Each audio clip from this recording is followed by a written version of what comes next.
Hi friends, Mahanadi சீரியலுக்கான upcoming episode என்னென்னு பார்க்கலாம். இங்கே தாத்தா கிட்ட சொல்கிறாங்க, நான் காவேரி பார்க்கத்தான் வந்தேன், நான் என்ன பண்ணுறது ஒன்றும் புரியலையே அப்படிங்கிறாங்க. அதுக்கப்புறம் சரி போப்பா, காவேரி ஆஃபீஸுக்கு தான் போயிருக்கா, அங்கே ஏதோ பிரச்சனைன்னு சொல்லிடுறாங்களா, அதனால் கிளம்பி போகிறாங்க. போகிற வழியில் என்ன பண்ணுறாங்க, இங்கே கரெக்டாக போக இங்கே ஃபோன் வந்துடுது, ஆஸ்பத்திரியிலேருந்து வாங்க அப்படின்னு சொல்லிட்டு. அதனால் என்ன பண்ணுறாங்க, இங்கே போக முடியாமல் அங்கே ஆஸ்பத்திரிக்கு போயிடுறாங்க.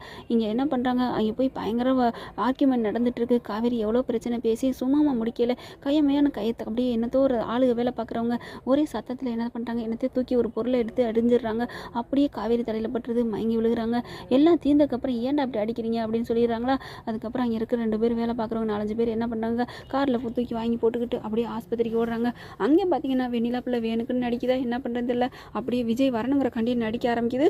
விஜய் ஓடி போகிறாங்க. அதுக்கப்புறம் அங்கே ட்ரீட்மெண்ட் நடந்துட்டு இருக்கு, கவலைப்படாதமா அப்படின்னு சொல்லிட்டு இருக்காங்க. அடுத்து நிப்பாட்டிட்டு எல்லாத்தையும் பண்ணிட்டு வெளியில் வராங்க. காவேரி கூட்டிகிட்டு வராங்க.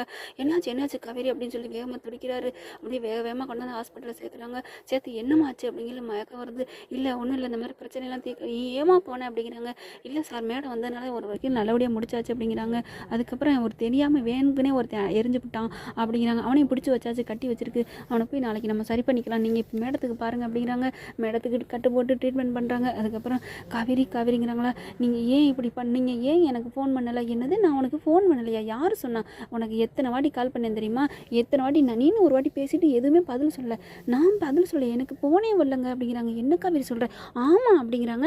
அதுக்கப்புறம் அப்போ நீ ஃபோன்லாம் எங்கே கையில் வச்சுருந்தே, இல்லை ஃபோன் நீ எடுக்கவே இல்லை, நான் ஃபோனை இங்கே வச்சுட்டு தாங்க போயிட்டேன், நான் வீட்டில் அம்மா வீட்டில் சோகமாகவே இருந்தேன், ஏன்டா நீ சோகமாக இருந்த, நீங்கள் 2 நாளாக என்னை கண்டுக்கவே இல்லையா, அதான் எனக்கு மனசே சரியில்லை, கஷ்டமாக இருந்துச்சு, அதெல்லாம் நீ எதுவுமே நினைக்காத, நான் இருக்கேன், நான் உன்னை விட்டுட்டு எங்கேடா போகிறேன், ஏன்டா அப்படி பண்ணுற அப்படின்னு சொல்லிட்டு பயங்கரமாக அப்படி கட்டி பிடிச்சி அழுகிறாங்க.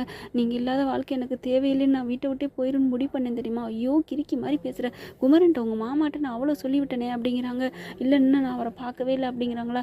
அப்படியே பைத்தியம் நான் தாண்டி உன் புருஷன், நீ தாண்டி என் பொண்டாட்டி, இங்கே இருக்கிறது என் பழக்கம், அவ்வளோதான். வெண்ணிலா இனிமேல் எத்தனை சாமி வந்து சொன்னாலும் நான் அவளை ஏற்றுக்க முடியாது, ஏன்னா இந்த சாமி நான் முடிவெடுத்துட்டேன்டி, நீ தாண்டி என் பொண்டாட்டி, நீ தாண்டி என் கட்டு கரும்பு, நான் தாண்டி உன்னை சுற்றி வர எறும்பு அப்படின்னு சொல்லி கட்டி பிடிச்சி முத்தமலை படுகிறாங்க.